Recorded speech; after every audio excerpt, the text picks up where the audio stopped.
Muy buenos días, bienvenidas y bienvenidos a esta cuarta jornada de la versión número 37 de la reunión anual de etnología, organizada anualmente por nuestro querido Museo Nacional de Etnografía y Folclore. Esta mañana vamos a continuar con la mesa 3, en la cual estamos reflexionando sobre los silencios, la música y los sonidos de la época arqueológica, colonial y republicana. En esta mañana vamos a empezar con una exposición sobre la música en tiempos de dictadura, en la cual nos va a acompañar Pablo Daniel Loza Tapia. Él es licenciado en Ciencias Políticas y Gestión Pública por la Universidad Mayor de San Andrés, diplomado en Educación Superior e Interculturalidad por la Unidad de Posgrado de la Facultad de Derecho y Ciencias Políticas. Es además músico profesional, compositor y director, gestor cultural, con estudios en cine, antropología, literatura, filosofía e historia. Investigador social, político y cultural, miembro de la Asociación Latinoamericana de Historia y director de la revista La Paz con Ojos del Alma. Además, escribió artículos y realizó ponencias en Argentina, Perú y México. Y como les decía, hoy vamos a hablar con él sobre música en tiempos de dictadura. Bienvenido, Pablo. Tienes la palabra. Gracias, muy buenos días a todos. Primero quisiera agradecer al museo por la oportunidad de poder exponer el día de hoy sobre esta temática. Primero quisiera poner un poco en contexto, antes de hablar propiamente de la música en este periodo, quisiera dar unos detalles históricos sobre la época de las dictaduras. Entre 1964 y 1982, se dio el periodo de dictaduras militares caracterizado por altos índices de violencia y transgresión a los derechos humanos y a la prohibición y exilio para quienes iban en contra del régimen. Estas dictaduras militares llevaron a cabo una política de reformas económicas bastante conservadoras, como la reapertura de la industria de las minas de estaño y una apertura a las inversiones privadas extranjeras. Las dictaduras llevaron a cabo en 1964, empieza el gobierno de René Barrientos, que ingresa al poder el 5 de noviembre a través de una junta militar junto con una copresidencia con Alfredo Obando, con quien gobernó por muchos años. El 66 el régimen militar organizó unas cuestionadas elecciones en las cuales casualmente Barrientos fue elegido presidente junto con su vicepresidente Siles Salinas, pero con esa tinte de la dictadura militar. Este gobierno llevó a cabo una política del desarrollismo de Estado, donde intentó acercarse a ciertos sectores sociales, pero reprimió bastante a sectores obreros, campesinos y mineros. Promulgó la Constitución Política del Estado del 67, que es una de las constituciones más conocidas actualmente. Según Amnistía Internacional, entre el 66 y el 68 hubieron más entre 3.000 y 8.000 transgresiones a los derechos humanos de la población que se iba contra las dictaduras, y también entre las que incluye la masacre de San Juan en los centros mineros de Catavi. El 27 de abril del 67, el presidente Barrientos muere en un accidente de helicóptero y entra a cargo a la presidencia su vicepresidencia Siles Salinas, que gobernó durante unos 5 meses hasta un nuevo golpe de Estado propiciado por Obando Candia. Durante el gobierno de Obando Candia se adoptó medidas importantes y sorprendentes para los observadores internacionales, ya que se bajó un poco los índices de violencia y se ampliaron un poco más las libertades en cuanto a la ciudadanía y a los derechos de prensa. Y se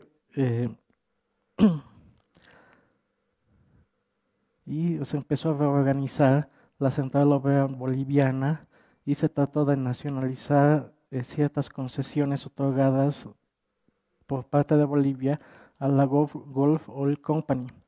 En 1969 se anuló el código petrolero que se había aprobado en el 55 y se trató de restablecer cierto tipo de relaciones con la Unión Soviética. Debido a todos estos factores y una gran inestabilidad política, se dio un golpe de Estado, donde asumió la presidencia Juan José Torres, que adoptó una política notoriamente antiimperialista con profundos reformas a los temas económicos. Posterior vino el régimen de Banzer, que tuvo un viaje bastante rápido a una posición mucho más moderada en términos ideológicos, pero donde se vio muy limitada ya las libertades de expresión y hubo una mayor represión hacia la sociedad. Los gobiernos de Banzer y de García Meza fueron tal vez los más famosos en todo este periodo de dictaduras militares, justamente debido a la gran represión y a los conflictos sociales que hubo durante toda esta época. Entre el 78 y el 82 hubieron diversos, en esos 4 años hubieron alrededor de 8 gobiernos, como fueron los de David Padilla, Juan Pérez Asbun, Walter Guevara Arce, Alberto Natusch, Lidia Geiler, García Meza, Celso Torrelio y Guido Vildoso.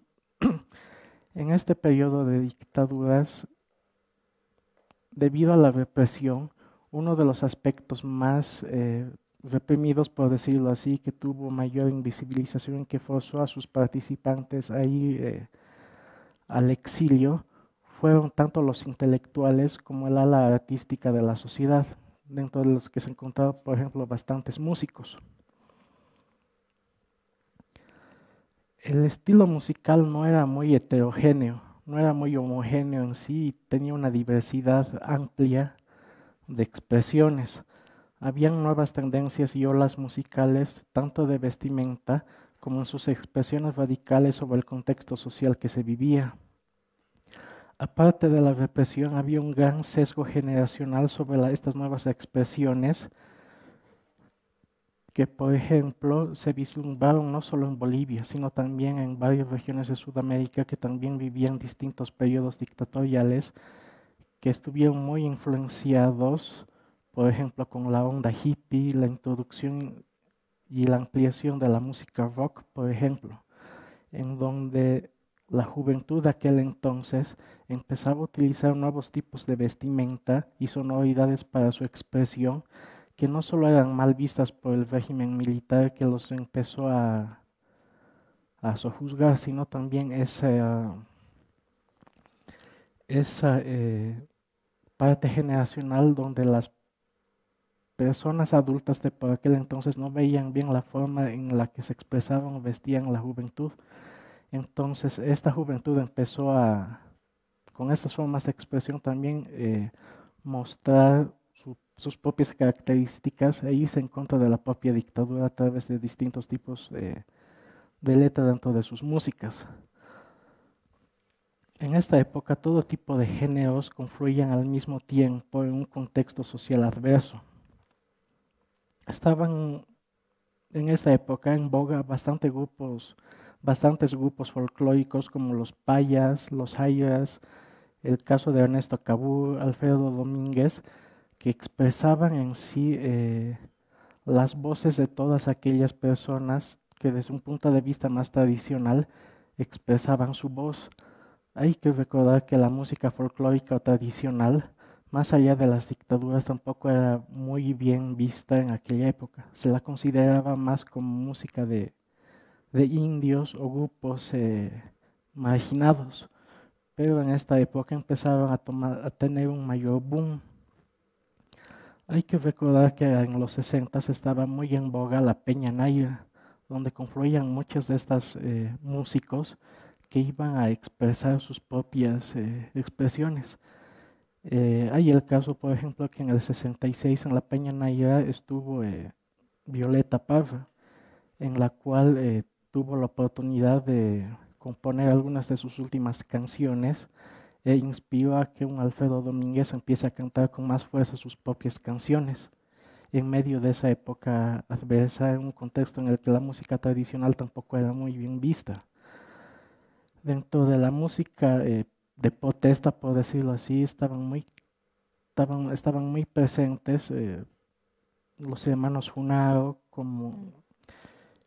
y también personajes como Benjo Cruz, Jesús Durán, que a través de sus letras expresaban su disconformidad y contra las dictaduras, por los cuales también fueron muy mal vistos, en algunos casos exiliados, entre otras cosas. Y como les decía, otra de las nuevas tendencias era la música rock. Hay un caso bastante interesante de un grupo que tal vez en sus primeros temas no eran catalogados como propiamente rock, y que por eso tampoco se los toma dentro del canon de la historia del rock formal, que eran los OVNIs de Guanuni, que en el 66 lanzaron un tema llamado El Minero, que justo estaba inspirado en la masacre de Catavi en siglo XX. Entonces este tipo de expresiones, formas de expresión y sonoridades eran las que más resonaban. Por esos años, incluso desde los años 60, al no tener una buena plataforma en lo local, la música tradicional o diversas expresiones que se daban acá en el país, que obviamente fueron profundizadas durante la dictadura, muchos compositores, muchos músicos no veían en Bolivia un buen asidero para hacer su propia música propiamente boliviana. Entonces lo que hicieron desde el exilio o desde otras plataformas externas, mostrar la música boliviana en sus diferentes expresiones en el exterior. Fue entonces que desde los 60 hasta posterior a la dictadura empezaron a visibilizar y a revalorizar aún más la música boliviana. Hay quien dice que la dictadura jugó ese papel de doble filo al reprimir esa forma de expresión que al no dar validez dentro del país impulsó en el exterior esa visibilidad de la música tradicional boliviana afuera, que se dio en Argentina, en Chile, en Perú, en México y en otros lugares de Europa en donde tal vez los intelectuales o los compositores bolivianos tuvieron que exiliarse en esta época de dictaduras. Hay,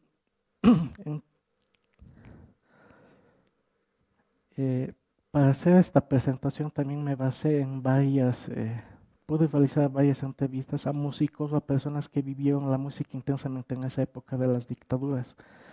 Y justamente una de estas personas a las que entrevisté me decía esta frase, ¿no? Que toda canción social, todas las expresiones, toda la vivencia de toda esta faceta dura para nuestra sociedad había sido también expresada en la música. Estaban todos los géneros que estaban ahí subsistiendo y transformando la música desde sus propias esferas. Prácticamente la música ha sido la voz de todos aquellos que no se había podido decir en discursos, en la palestra, delante de las masas, porque eran acusados. La música era la voz de los que no tenían voz y era la voz que se necesitaba. Gracias.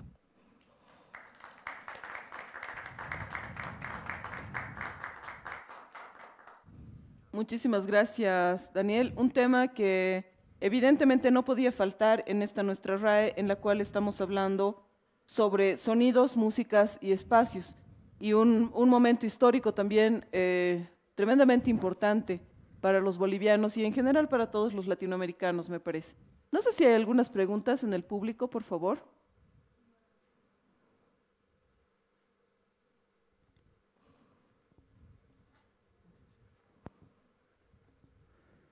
Bueno, particularmente, buenos días, no sé si se escucha.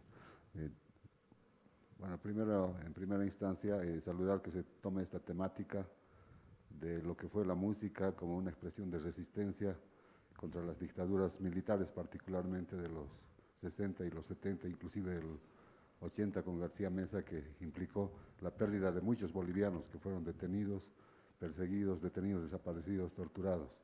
En particular, quisiera preguntarte tu opinión particular sobre Benjo Cruz, Nilo Soruco, Sabia Nueva. Sí, obviamente Benjo Kursni, los Uroku y Sabia Nueva han sido, digamos, unos protagonistas fundamentales en aquella época. Su música de protesta y en contra de la dictadura, como decía en la exposición, transmitían todo aquello que tal vez no se podía decir en los discursos o en la palestra. Entonces su rol fundamental incluso para inspirar a la población y tratar de buscar algo, salir de aquel o salir de todo aquel proceso que implicaba una dictadura fue fundamental.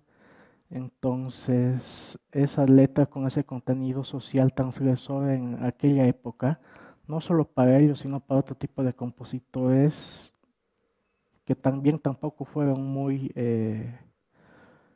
no tuvieron, por decirlo así, la suerte que tuvieron otros de poder trascender más allá de esta época. Entonces es bastante importante volver a escuchar a este tipo de músicos, este tipo de letra, no solo actualmente como una forma de expresión, sino ponerla en su contexto real y realmente ver y valorar lo que significaba en aquella época y con todo lo que implicaba, porque actualmente muchas veces sucede que escuchamos esa letra y muchas veces los jóvenes actualmente no la valoramos en su dimensión porque tal vez no sentimos todo aquello que en ese momento querían decir. Simplemente las pasamos de largo y no las valoramos y las ponemos en su contexto, porque tal vez se considera que son es una letra tal vez un poco radical, pero no lo era en el momento en el que se la vivía. Entonces es importante escuchar esta música y ponerla en su contexto y el por qué se daba. No sé si hay alguna otra pregunta, por favor, aquí adelante. Gracias, felicidades por la exposición. Quisiera saber puntualmente cuál ha sido el rol de la banda 50 de marzo en toda esta época, porque también ha estado muy presente. No, igual como otras agrupaciones que se empezaban a formar en aquella época, en los 60, en los 70. Entonces,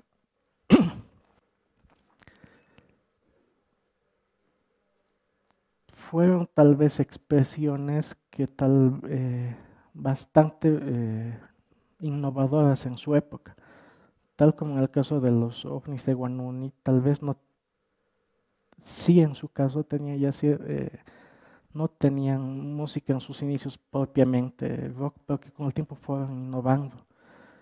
Entonces, eso.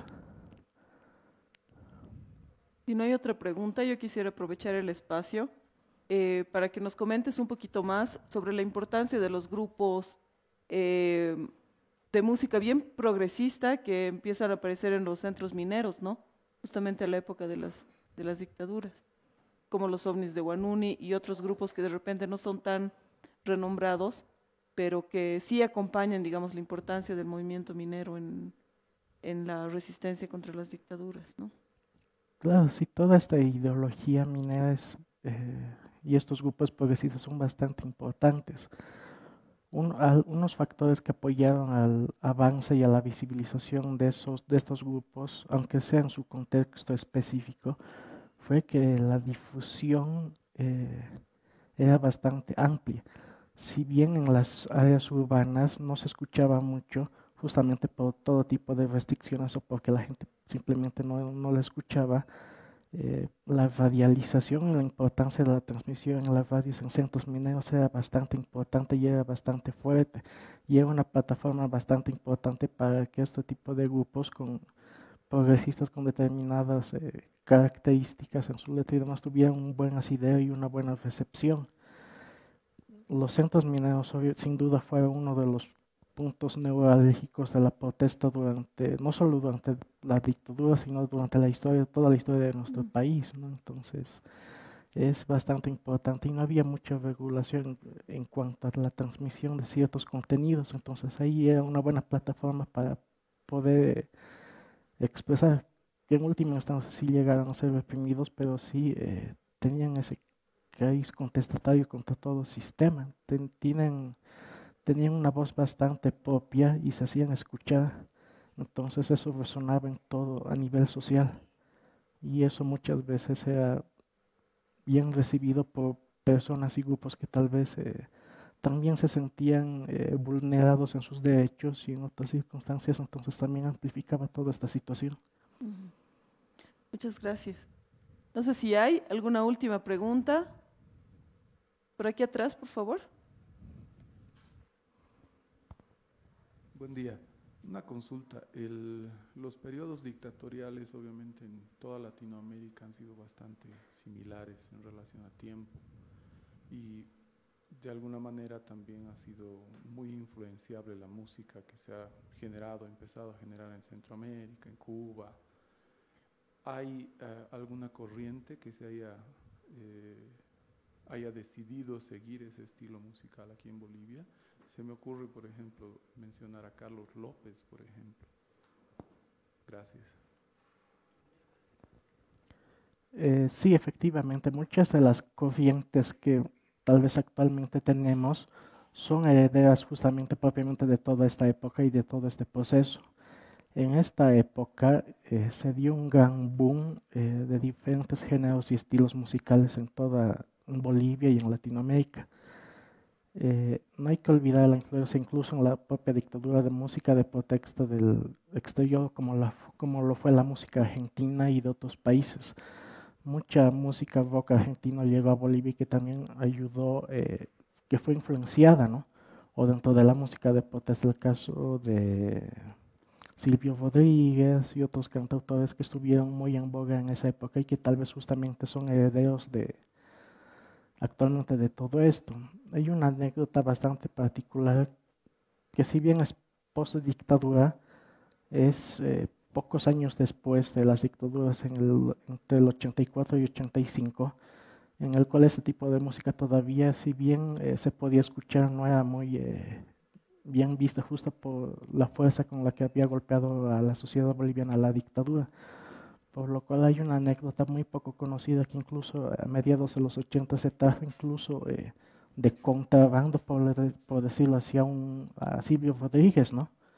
Entonces, todos esos aspectos son fundamentales para entender en parte nuestro mundo de hoy, ¿no? Entonces, son anécdotas y cosas que quedan y que la música y los géneros de esa época, lo que tenemos hoy en parte es heredero de todo ese proceso. Muchas gracias. Por favor.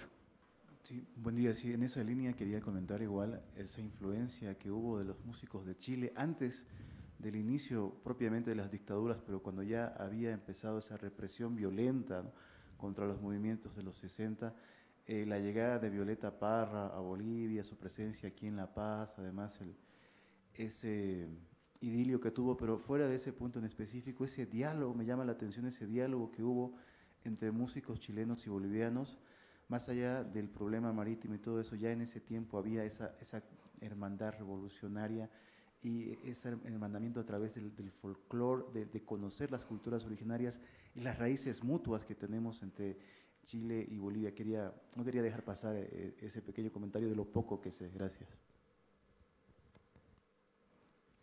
Sí, sin duda ese diálogo que hay entre diferentes artistas, como usted dice, la música emanó mucho en momentos adversos a sociedades que tal vez por temas ideológicos o históricos son antinómicas, ¿no? Entonces, como decía en la exposición, la música y el arte jugó ese papel de doble filo que, si bien costó mucho a nivel social y humano, también ayudó a visibilizar más la cultura propia de cada sociedad, ¿no? Y justamente aprovechó todo ese proceso para emanar a nuestras sociedades, ¿no? Muchísimas gracias. Vamos a despedir a Pablo, por favor, con un fuerte aplauso. Vamos a continuar con un video que nos está llegando desde Perú. Es Carla Rubí Sáenz Huerta, quien nos va a mostrar un proyecto que ella tiene de recuperación de instrumentos prehispánicos en exposiciones en la actualidad. Utilizando estos instrumentos realizan composiciones de música en el hermano país de Perú. Por favor, vamos a correr el video.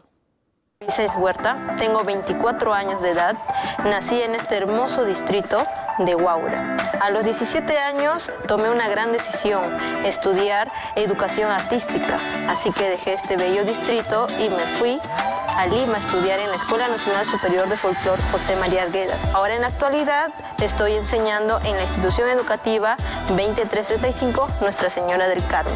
Y mando un gran saludo a mis alumnas que me están viendo en estos momentos de la institución educativa. Vengo realizando el proyecto Hispis Hakai, que es una palabra en quechua que significa sé libre. Consiste en crear melodías ancestrales inspirados en los instrumentos como las santaras de caral, flautas de caral, ocarinas, instrumentos percutivos como la chaccha, sonaja, palo de lluvia y el bombo. Este proyecto consiste en 10 temas musicales, de las cuales 6 temas ya están grabados en un estudio y los 4 están en proceso de creación. Y un tema ya está en videoclip. Y en esta propuesta voy a mostrar recitados en quechua y en castellanos, agradeciendo a la naturaleza, a la madre luna, madre agua, madre tierra y al padre sol. También acompañado de danzas que expreso todo lo que inspira estas melodías. Como les había mencionado, en este proyecto tengo 6 temas grabados, de las cuales he logrado hacer un videoclip. Y el videoclip se llama Catari, que también es una palabra en quechua que significa camino. Lo grabé el 27 de marzo del 2021 en la playa Cabeza de León. ¿Por qué elegí este lugar? Porque quería encontrar la conexión con la naturaleza, con el agua, con la tierra, con nuestro sol, con nuestra luna, también con nuestros animales. Hermosas gaviotas me acompañaron en este performance. Y también quería mostrar la variedad de instrumentos que complementan a este videoclip.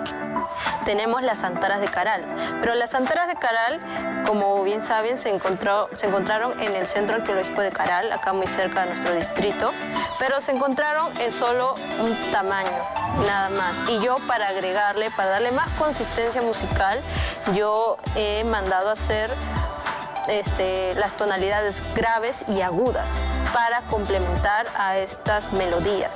También he añadido lo que son las flautas de caral, ya ahí imitando lo que son los sonidos de las aves. También he ejecutado las antaras con el bombo, antaras con la chaccha, antaras con la sonaja, e interpretando estas bellas melodías que inspiran para tener una gran fortaleza en nuestro interior. Y como bien ustedes saben, el videoclip se llama Camino, Catari, Camino. Pues nosotros debemos seguir un rumbo, una decisión.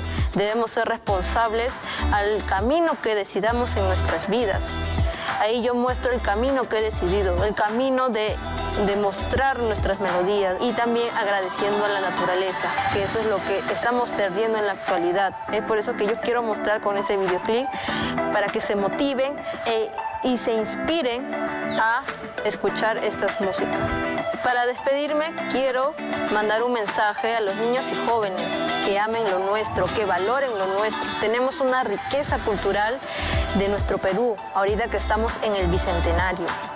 Ahora, yo, mi lado pedagógico, educativo, yo estoy difundiendo estas melodías, no me estoy quedando con ellas, no solo para mí, sino que a través de la enseñanza hacia niños y jóvenes, ya sea en mi centro cultural, en mi institución educativa, estoy impartiendo estas melodías, estas creaciones. También es un registro que estoy haciendo, porque estos instrumentos se encontraron en el Centro Arqueológico de Caral, pero no sabemos cómo tocaron esos instrumentos, así que también es mi misión, rescatar esa riqueza cultural, esas melodías, cómo tocaban ese entonces. Yo estoy haciendo mi propio estilo, lo estoy inculcando en niños y jóvenes, para que ellos también lo difundan y esto perdure, no se quede en el olvido. Es por eso que es mi misión, para que siga este legado cultural. Y como les menciono, debemos seguir amando lo nuestro. Espero que disfruten este videoclip con el título Catari.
Pachamama.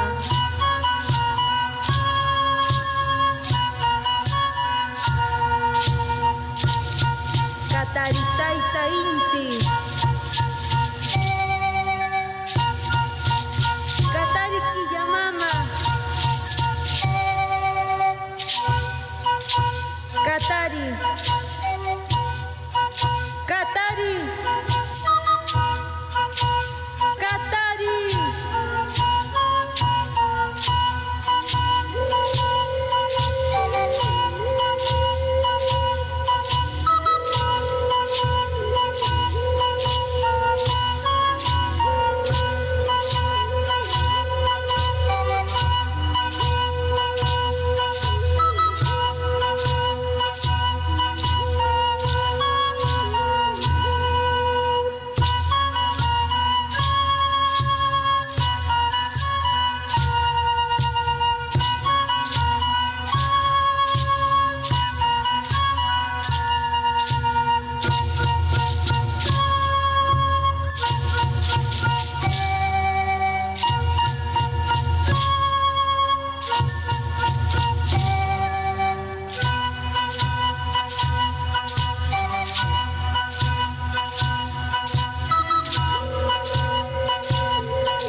Debido a que Carla radica en Perú y no pudo llegar para esta RAE, ella nos ha pedido que transmitamos el video, que les hagamos llegar un caluroso saludo, pero además nos ha hecho llegar una breve explicación de los temas que componen su proyecto, que además es muy interesante porque nos habla de la libertad, de una libertad que se encuentra a través de las artes y de la expresividad, y que busca, como ella misma decía, valorar lo nuestro.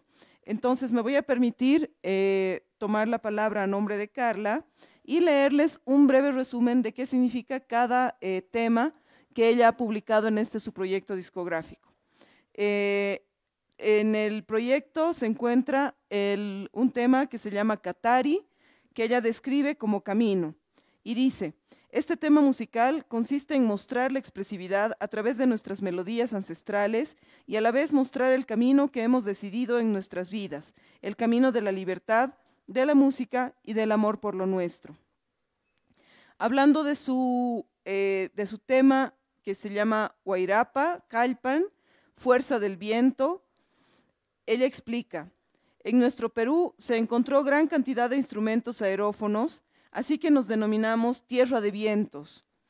Este tema musical da énfasis a las antaras de Caral y se hará vibrar melodías que emergen con el viento a estos instrumentos, dándole la fuerza que sale de nuestro interior, fuerza del viento. El siguiente tema lleva por título Vencedor, Atipaj, y ella explica: sacaremos nuestra fuerza interior, donde mostraremos nuestra fortaleza para luchar por nuestras metas y sueños. Somos guerreros de nacimiento y representaremos a nuestras iconografías de nuestros centros arqueológicos, donde nos identificamos y llegaremos hasta el final. Con el siguiente tema, Bienvenida Madre Luna, Alinya Mamaquilla, ella dice: homenajeamos a nuestra Quilla Mama, nuestra Madre Luna. Le brindaremos melodías aurorales que fluyen en nuestras antaras y flautas, y al son de nuestro bombo le agradeceremos mediante recitados a nuestros ancestros.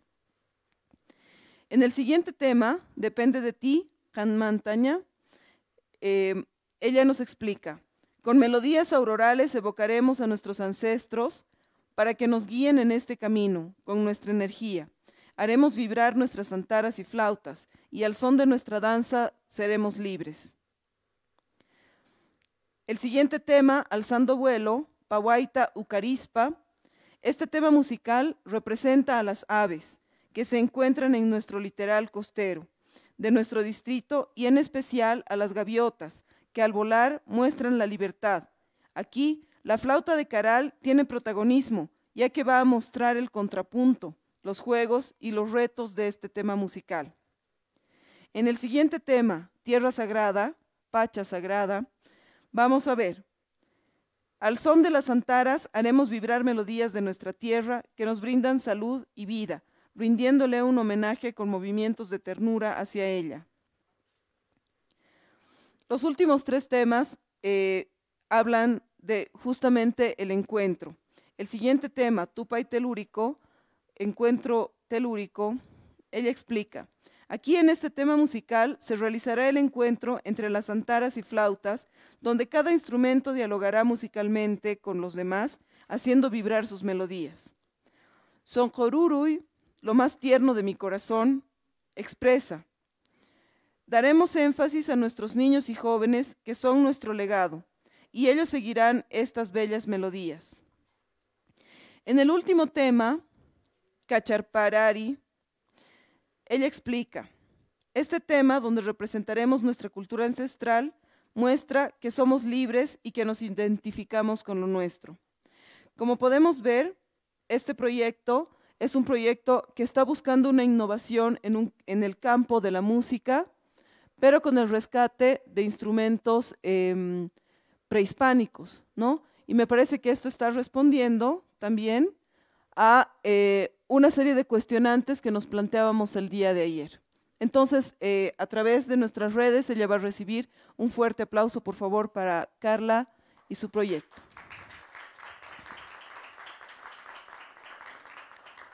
Vamos a continuar en esta mañana con nuestra mesa 3, en la cual estamos reflexionando sobre los sonidos, la música y los silencios en la época arqueológica, colonial y republicana. Y nos acompaña Gabriela Beautegui Chávez, que nos va a hablar sobre los sicuris. Gabriela es licenciada en Antropología por la Universidad Mayor de San Andrés, acá de La Paz, Bolivia, y magíster en Historia y Memoria por la Universidad Nacional de La Plata, en Argentina. Actualmente, ella trabaja como investigadora del Museo Nacional de Etnografía y Folclore de Bolivia. Tiene publicaciones sobre el culto católico aymara y las construcciones de memorias en torno a la violencia estatal del siglo XX. Ella va a reflexionar con nosotros ante el sicuri y el tiempo, reflexiones en torno a la exposición Escuchar al viento. Gabriela, bienvenida, buenos días, te escuchamos. Gracias, Patricia, buen día. Estoy muy contenta de estar aquí con ustedes, festejando al Museo Nacional de Etnografía y Folclore, que el día de ayer cumplió 61 años. Este trabajo que voy a exponer es un trabajo que hemos realizado entre el año 2018 y 2019, junto al municipio de Mocomoco y a la comunidad de Taipiaica. Agradezco profundamente al tío Mario Paco que nos está acompañando aquí y espero que pronto también lleguen los otros músicos de la tropa del Sicuri de Taipiaica. Ese trabajo consistió principalmente en recuperar historia oral de personas de la tercera edad y la exposición se montó en el museo durante el año 2019 y actualmente se puede observar en la sede social del pueblo de Taipiaica. Así que todas las personas que quieran ir a visitarla están cordialmente bienvenidas a viajar a esta comunidad. ¿Cómo? Con las flechitas. ¿Ahora sí? Sí. Bueno, esta exposición partía un poco de esta frase que es de Nemesio Wanaku. Nemesio Wanaku es un agente cultural de Taipiaica. Esta persona se ha dedicado desde hace varias décadas a trabajar para que el Sicuri de Taipiaica sea patrimonializado. Pero lo que me interesa de esta frase es cómo expresa el poder guerrero que tiene la música y la danza del Sicuri de Taipiaica. Lo que él dice es que cuando los músicos van a tocar el sicuri, va a entrar la camasa, es decir, la energía vital de esta música a sus cuerpos, y de por sí van a empezar a tener un poder guerrero. Esto va a ser un poco en contraposición a los cantus de Charazani, que van a ser más que guerreros, una música sagrada y ceremonial.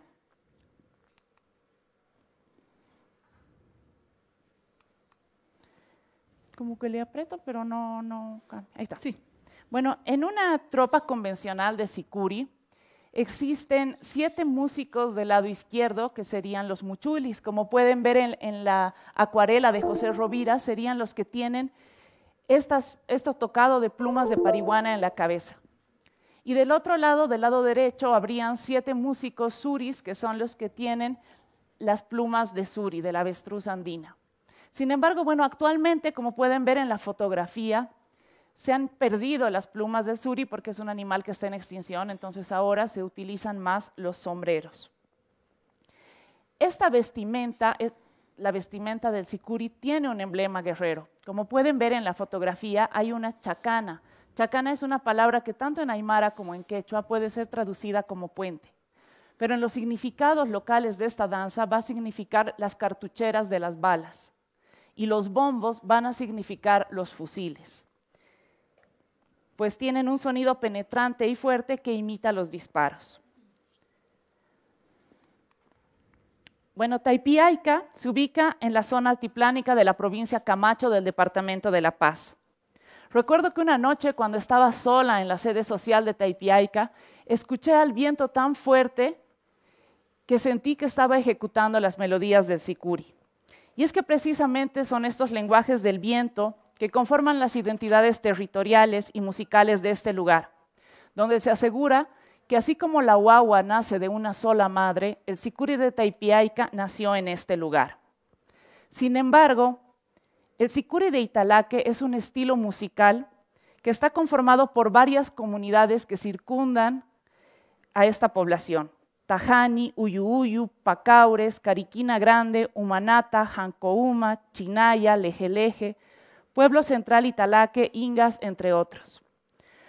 Por eso es que este discurso que va a argumentar el origen del sicuri de Taipiaica a una sola comunidad genera fricción con las otras comunidades, que también se van a autoidentificar como creadoras de este estilo musical. Por ejemplo, en la población de Umanata hay un investigador local que es bastante conocido, Sabino Chávez, que dice que las chulpas, hay 14 chulpas en Umanata, serían el sicuri, y que la primera vez que se habría ejecutado el sicuri habría sido en Umanata. Y es así como todas las comunidades van a decir un poco que el sicuri va a venir de sus comunidades.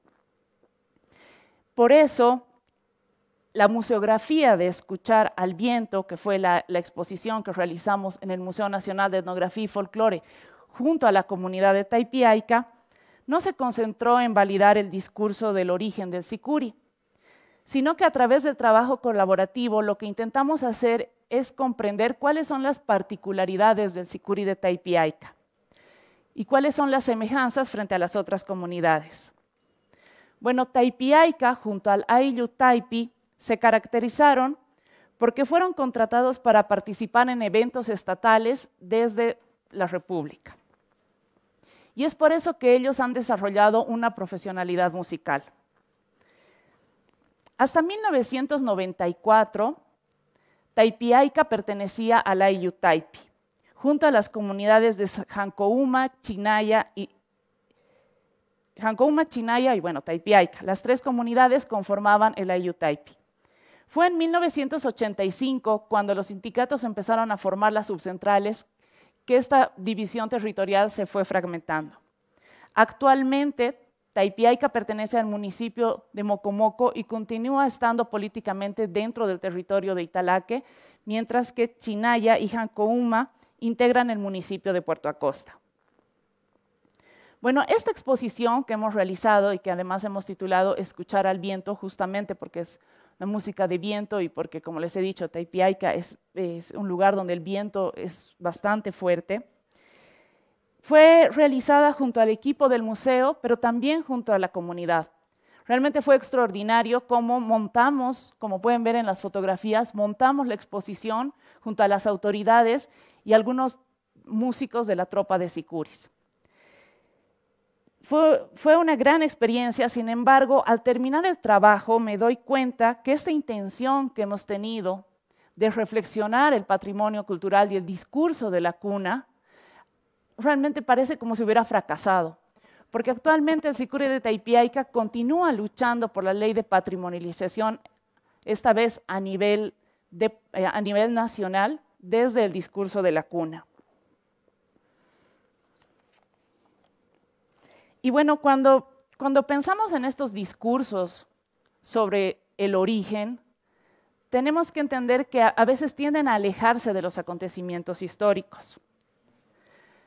Y nosotros lo que queríamos hacer era promover una nueva manera de relacionarse con el Estado, que no vaya tanto contra esta, porque hay un autor que se llama Didi Uberman que nos dice el origen es ahora. Entonces, cuando nosotros hablamos sobre el origen, estamos hablando del ahora, estamos hablando de cosas coyunturales y actuales. Y esto hace un poco que se vaya a perder las relaciones que se establecían antes. Y nosotros lo que proponíamos era hacer como pensar en una nueva manera de relacionarse con el Estado. Bueno, ahora les voy a mostrar un poco la museografía. La museografía de esta exposición estaba hecha a través de una calle compuesta por muretes de color café oscuro. Del lado izquierdo exponíamos la música, la vestimenta y los géneros del sicuri y también algo del patrimonio cultural que trajeron.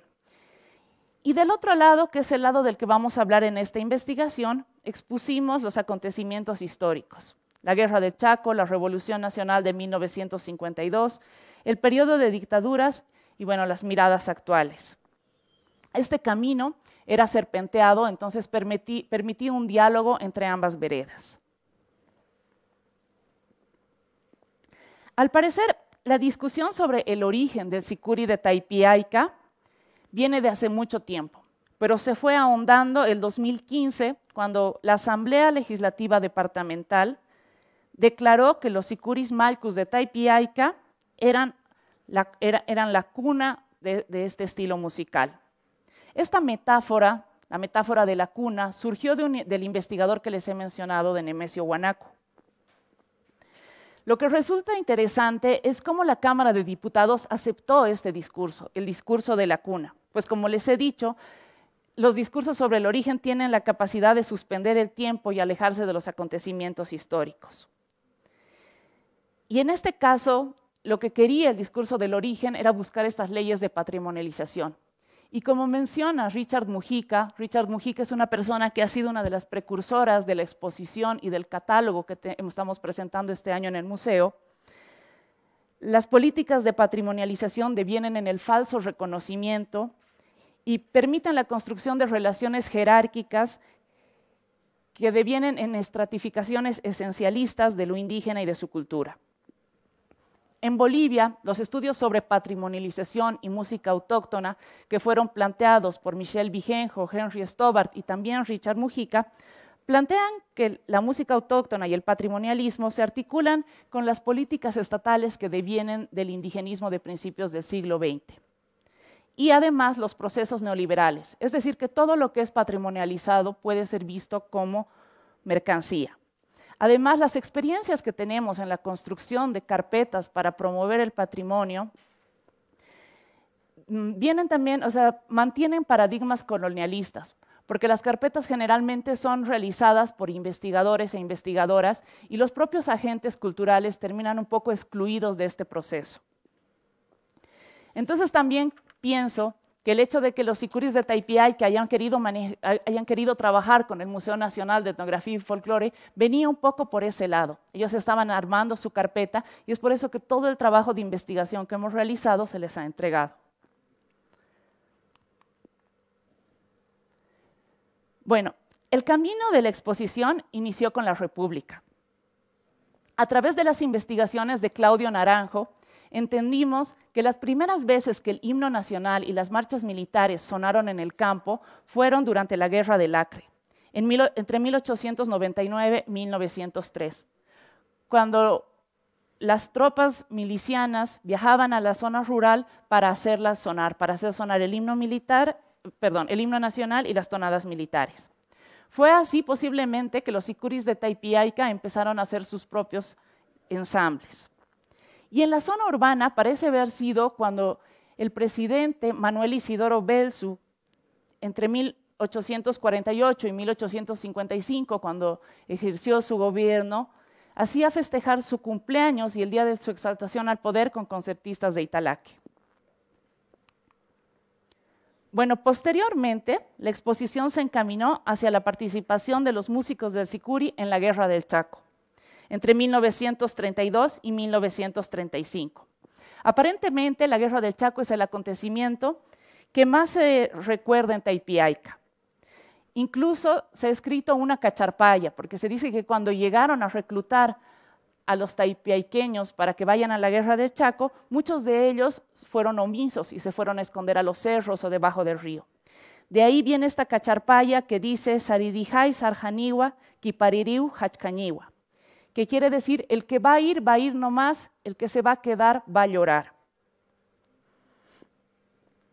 De esta manera, mientras algunos se quedaron en Taipiaica, otros, sobre todo la tropa de sicuris, decidieron ir a defender a la patria como voluntarios. Al grito de ¡Viva Bolivia!, los sicuris se formaron y comenzaron a tocar sus bombos mientras marcharon a la estación de Huaki. En la estación de Huaki permanecieron durante un largo tiempo. Lo que hacían era recibir a los soldados que llegaban de la Guerra del Chaco tocando los huayños y despedirlos tocando la música militar que tocan los sicuris de Taipiaica, que son las letretas, las macarenas y los pasacalles. De esta manera fue como los sicuris acompañaron las victorias y las derrotas de este triste acontecimiento de nuestra historia. El relato que pueden ver en la fotografía fue ilustrado por Salvador Pomar. Es interesante cómo nos dimos la licencia museográfica de hacer que la historia oral, que es algo tan dinámico que se va transmitiendo de generación en generación, quede suspendida en una imagen. El camino de la exposición siguió hasta la Revolución de 1952, un acontecimiento que tuvo cambios fundamentales como la reforma agraria, el voto universal y la nacionalización de las minas, aunque también debemos aceptar que la Revolución Nacional mantuvo ciertas tácticas de poder. Y este fue el caso del enfoque étnico que se tuvo, que mantuvo una continuidad con las lógicas de apropiación de lo indígena para obtener réditos propios. A través de un documento que recuperó Nemesio Wanaku en la Dirección General del Instituto Indigenista Boliviano, sabemos que el 6 de agosto de 1955, el Instituto Indigenista Boliviano organizó el recibimiento del presidente general Carlos Ibáñez, que era el presidente chileno. Allí, los sicuris de Taipiaica y Morocarca, que ese tiempo eran el Ayllu Taipi, vinieron a la ciudad de La Paz para recibir al presidente, traídos por Víctor Castañón, que era un militante MNRista de Italaque. Tenemos que comprender que Italaque es el pueblo donde estaban las haciendas, donde estaban los mistis, en contradicción a Taipiaica, que es la comunidad. Entonces, lo que entendimos es que el trabajo, o sea, el pongueaje que se dio y que continuó en la Revolución Nacional, no solo se dio con la fuerza de trabajo, sino que también existió un pongueaje cultural, porque los sicuris recuerdan que cuando ellos venían a recibir a los presidentes, no recibían ninguna paga económica. Como nosotros sabemos, porque muchos de acá somos bolivianas y bolivianos, la Revolución Nacional devino en el periodo de dictaduras. El 4 de noviembre de 1964 se da el golpe de Estado, donde Barrientos le da el golpe de Estado al presidente Víctor Paz Estenssoro y se va a iniciar un largo periodo que va a durar hasta 1982. Ahí han habido intermedios, ¿no? Como la presidencia de Lidia Gayler o el gobierno también de Juan José Torres, que tampoco está considerado dentro de lo que fue el Plan Cóndor. Cuando yo les pregunté en Taipiaica, sobre todo a Manuel Churata, cómo había sido el periodo de dictaduras allá, me comentó que durante la dictadura del general Banzer, el grupo de sicuris de Taipiaica estuvo a cargo del recibimiento del presidente venezolano Rafael Caldera, quien llegó en febrero de 1973. Rafael Caldera hizo una gira por América del Sur para mostrar su apoyo a los gobiernos antidemocráticos de la región. Posteriormente, el 6 de agosto de 1975, participaron en el recibimiento del presidente de Venezuela, Carlos Andrés Pérez. Al abordar a los pobladores de Taipiaica sobre cómo habían vivido las dictaduras, solamente recuperé estas experiencias. cómo habían venido a recibir a los presidentes. Y es que a diferencia de las zonas mineras, donde la represión fue brutal, en las zonas campesinas, pues la dictadura no se vivió de la misma manera. Entonces, un poco lo que hemos hecho en realidad es plantearles esta imagen. Para poder hacer esta imagen, donde el Muchuli, el Sicuri de Taipiay, que está representado con los ojos vendados, es decir, y además está en la puerta del Palacio de Gobierno, hemos tenido que hacer un largo diálogo para entender qué es lo que ha significado la dictadura y cómo los sicuris de Taipiaica aceptaron esto, porque aceptaron que ellos no fueron músicos reaccionarios, sino que ellos venían a recibir a los presidentes en el periodo dictatorial de manera quizás inconsciente y posiblemente obligada, porque no era concebible tampoco que ellos no acepten venir en ese contexto. Fue recién en la década de 1980 cuando la comunidad de Taipiaica, cuando en la comunidad de Taipiaica emergió una voz propia. Ahí hemos recuperado la imagen de Ramón Titi Calamani, que justamente ha participado en una RAE. Esta imagen es en una exposición que él realizó en la década del 90. Ramón Titi Calamani fue un joven militante indianista que reflexionó sobre la importancia de rebautizar al Sicuri de Italaque bajo el nombre de Sicuris Malcus de Taipiaica. Él tenía una mirada descolonizadora que propuso romper con las relaciones atávicas que se tenían con la población de Italaque, donde, como les he mencionado, estaban las haciendas, las estancias y la iglesia. Bueno, el camino histórico, que es el que les he relatado, que era el camino derecho de esta exposición, tuvo como objetivo comprender cómo se construyen los recuerdos de la historia nacional en Taipiaica. De esta manera, lo que intentamos hacer es desmontar la idea del origen, para comprender cómo los sicuris de Taipiaica, al haber tenido esta estrecha relación con el Estado boliviano, lo que hicieron es profesionalizarse. A diferencia de otros sicuris, como los de las otras comunidades que les he mostrado, por ejemplo, el sicuri de Taipiaica ha perdido la voz femenina. ¿Por qué? Porque ellos tenían que venir a tocar para el Estado boliviano y no podían venir toda la comunidad. Entonces las mujeres se quedaban cuidando sus hogares, cuidando a sus animales, y es así que el sicuri de Taipiaica actualmente es un sicuri netamente masculino. Por motivos de tiempo, ya les digo, no voy a hablar sobre lo que fue el lado izquierdo, que es el lado simbólico, lo que significó la fiesta de Italaque. Entonces voy a seguir un poco con lo que fueron los encuentros folclóricos. En 1948, el Comité Cuarto Centenario organizó un festival folclórico en el Estadio Hernando Siles. Ahí, los sicuris de Italaque obtuvieron el primer lugar. Desde entonces comenzaron a ser solicitados. Lo interesante es que cuando mencionamos a los sicuris de Italaque, en el pasado, generalmente nos vamos a referir a la Yutaipi. Y esto está reflejado también en el tercer tomo del Cuarto Centenario, donde se va a mencionar al sicuri de la Yutaipi. Sin embargo, cuando Manuel Churata recordó esta participación de los sicuris de Taipiaica en los festivales folclóricos, me explicó que ellos venían a recoger a la comunidad, es decir, los pobladores de Italaque venían a recoger a los comunarios y los llevaban, y él me lo dijo textualmente, nos llevaban como si fuéramos animalitos hasta la ciudad. Nos daban alojamiento, coca, trago, comida, pero no ganábamos ni un centavo. Entonces, así vemos cuáles han sido estas relaciones que se han mantenido con el Estado, que estaban basadas en lo que hemos llegado a comprender gracias a Nemesio Wanaku, que acaba de llegar, y al pensamiento de Titi Calamani, que ha habido un pongueaje cultural. Bueno, con el paso del tiempo fueron surgiendo las grabaciones, desde los discos de 45 reproducciones por minuto, los vinilos, los cassettes, los CDs. Además, la radio San Gabriel, que tuvo un papel importante, ya que transmitía la música del sicuri de Taipiaica. Sin embargo, músicos locales, y quiero agradecer y poner en nombre el alto de Manuel Churata, que es un anciano que ha sido tropa y guía del sicuri de Taipiaica, que es quien conserva la memoria, pero además lo hace de una manera muy crítica. Y lo que él me dijo es que cuando se empezaron a grabar los discos, hubo un efecto contrario. ¿Y qué pasó? Pasó que en las ciudades se empezó a escuchar el sicuri de Taipiaica reiteradamente hasta que se llegó a recurrir al plagio.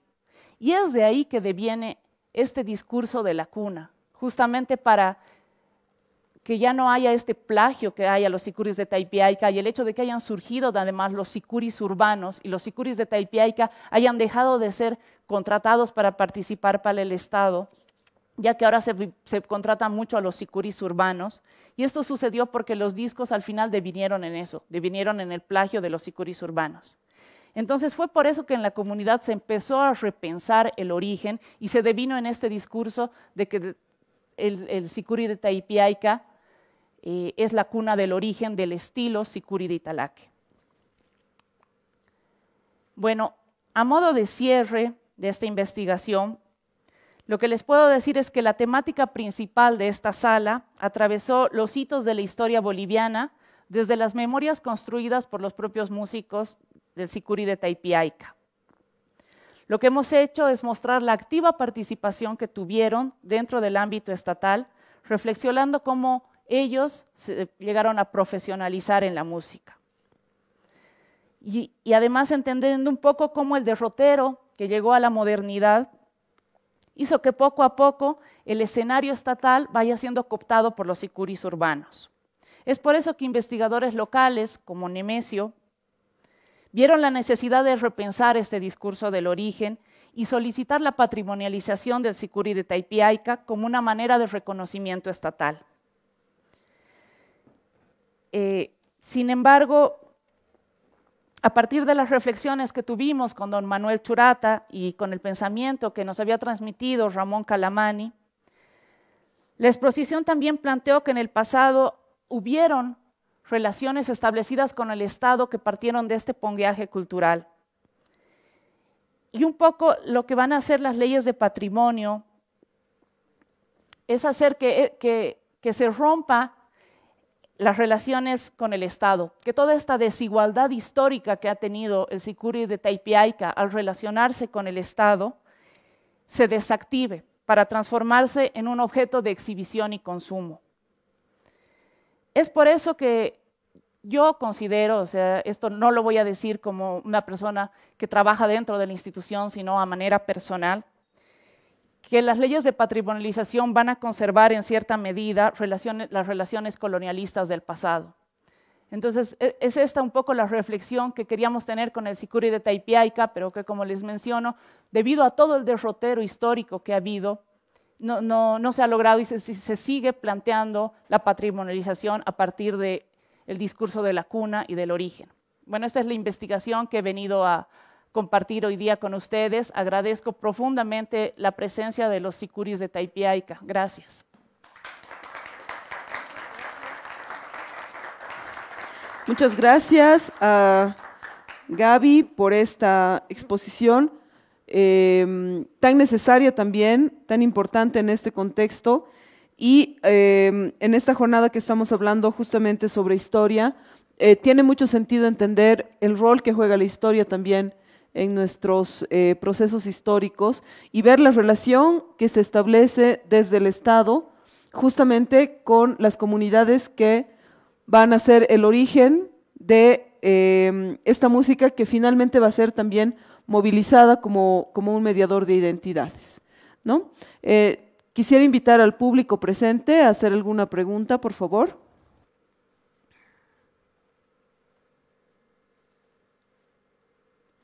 Yo quisiera aprovechar entonces este espacio para ver un poquito, ampliar un poquito la parte final de tu exposición, cuando hablamos justamente de estos procesos de patrimonialización, que además hablan de una patrimonialización nacional, ¿no? Cuando estamos todavía habla de una patrimonialización nacional cuando estamos en un momento plurinacional del Estado y cómo esto va a ir enlazando, digamos, con todas las emergencias, también de lo que mencionabas, que son los sicuris urbanos. Bueno, un poco lo que yo he entendido igual a través de estos estudios que hay sobre la patrimonialización es justamente que para plantear la patrimonialización se requiere alejarse un poco del pensamiento que van a tener las comunidades. El otro día hablábamos con Nemesio, por ejemplo. Nemesio tiene un gran conocimiento, es un gran investigador. Lamentablemente ha llegado tarde, pero ustedes deben haber escuchado cómo he citado todos los documentos que él ha recuperado y cómo esta investigación se ha hecho posible gracias a su conocimiento. Sin embargo, cuando quieren armar las carpetas de patrimonialización, generalmente estas son rechazadas. ¿Por qué? Porque siguen lógicas coloniales que al final son académicas. Entonces, nosotros estamos atravesando un proceso que es el proceso de cambio. Sin embargo, tenemos que aceptar que el proceso de cambio también está manteniendo continuidad con el colonialismo. Y eso está reflejado en el hecho de que las carpetas tengan que ser armadas por académicos y que se valore lo académico y no se tenga en cuenta el conocimiento de estos agentes culturales como es don Nemesio, que viene desde hace tantos años trabajando por la patrimonialización. O sea, yo sí he sido un poco crítica con el concepto de la cuna, con el concepto del discurso sobre el origen de Taipiaica, pero además les he mostrado de dónde viene y cómo es que en la comunidad se ha empezado a repensar esto justamente a través del plagio que ha surgido cuando los sicuris han logrado grabar sus discos. O sea, ¿quién lograba grabar un disco en 45 revoluciones por minuto? Los sicuris de Taipiaica. ¿Por qué? Porque justamente se habían profesionalizado tocando, ensayando. Taipiaica ha sido una escuela del sicuri, y eso no lo digo yo, eso está escrito en el libro El colorista del Collao, que es de, ahorita no me acuerdo bien, creo que es de Vallejo.